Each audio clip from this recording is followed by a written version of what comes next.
In November 2020, Grokker Innovation Labs, the research unit of Grokker, completed a research study on the state of stress among American workers. Titled 2021 Working Americans State of Stress Report, the study, which was completed by 1,000 working Americans, revealed that today's workers are consumed by stress. While this is not entirely surprising given the global COVID-19 pandemic and ongoing social and political unrest, the study was most troubling in its revelation that there is a lack of employer-provided resources to support the struggling members of the workforce. What can organizations be doing to better care for their employees and help them cope, both in these difficult times and in the future? There were so many takeaways from the survey, the State of Stress survey that we did this year. A couple of the things that were really interesting. One, the State of Stress survey showed that the younger you are, the more stressed out you are as a worker. So if you looked at it, you could see, starting with 18 to 29-year-olds, 84% of respondents identified themselves as stressed, and half severely, moderately to severely stressed. And then as you get a little bit older, you saw those rates come down a little bit. So it was 84% in that youngest range. And then at the highest range, workers over the age of 60, 67% identified themselves as stressed. And it goes quite linearly through there. What we saw was the top stressor across the board, all ages, was understandably worrying about their physical health and that of their families. So a lot of concern, led on by the pandemic that's persisting. We also saw in the report that what was happening as a result of the stress is there were some crutches that employees are using more now than ever.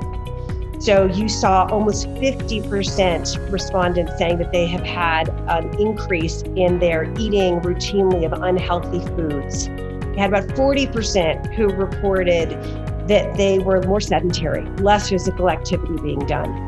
And a quarter of respondents who reported increasing their use of alcohol and controlled substances. So you kind of wonder, why is it that younger people are so much more stressed? One is there's no immediate end in sight. And for their lives, that's really unusual, right? This is not something that they faced before. Number two, they're very worried about their futures, their personal lives, their professional lives, financially, just a lot of stress about what is a long future in front of them. Research also showed that the younger employees were twice as likely to experience symptoms like procrastination at work, lack of motivation at work. So it's just affecting them in this greater way. And then very profoundly, what we found is that younger workers don't have the same support networks that older workers do. So there's a lack of connection. Workers who are now remote, and by the way, the increase in that, I think Gallup reported a study recently, the increase in 2020 was from 31% to 62% of all workers who were working remotely, either full-time or part of the time. So massive increase in that. And what we saw in the State of Stress report at Grokker was that there was a 100% greater likelihood, if you were a remote worker, to be feeling overwhelmed with stress. So 2x more stress working from home, working remotely, than if you were on site. So that's really interesting because it points to the difficulty in juggling. So it's just a new problem facing the workers that then therefore must be faced by the employers. So I'll give you sort of two lists of three things that I recommend. The first list of three things is you need to state your commitment to helping employees cope. You need to tell them, I care about you, and this is something that I'm going to do. It's going to endure. Make sure that your managers are enabled to make coping accommodations. So what does that mean?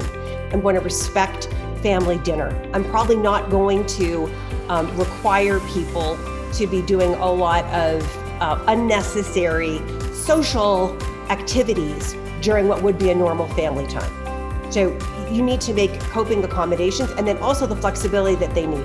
If you have workers who have to do drop off at daycare, pick up from school, want to make soccer games, coping accommodations, easy. The third thing, absolutely critical, provide the tools that are going to help them how they want, when they want, in the way that they want. Those are largely going to be digital. So stop expecting that your employees are going to go to things on site or when you want them to on your schedule. You have to provide tools that meet them where they're at when they want, largely digital. So that's the first sort of list of 3. The second list of 3 of what can you do to help your employees cope is 1, you have to sync your corporate goals to your cultural goals. Culture as strategy is absolutely key. It's not like a side dish. It is part of the main course. You have to have it in there. Number 2, you have to talk very openly, and leaders need to actually set the example of being somewhat real and vulnerable so that everyone understands it's okay if something's going on to raise it, to ask for help, and to expect your manager or someone else in your organization to take an interest. And the third thing is you have to practice positive leadership through this. And that means take fun seriously. Arrange for times to do, we do on Thursdays, we have TGIT, thank God it's Thursday, and we will have trivia competitions, we'll have draw it competitions, which is sort of like online Pictionary. We do every Monday, a different employee volunteers to do a mini bio to share a little bit about their lives. And so you're connecting not for work, it's social. You're trying to do things that are just a little connecting in a way that gives you a breath of fresh air, but it's the leadership that has to start with this positive leadership. It's not all negative, it's not just bottom line. It's actually giving you hope and making it very human.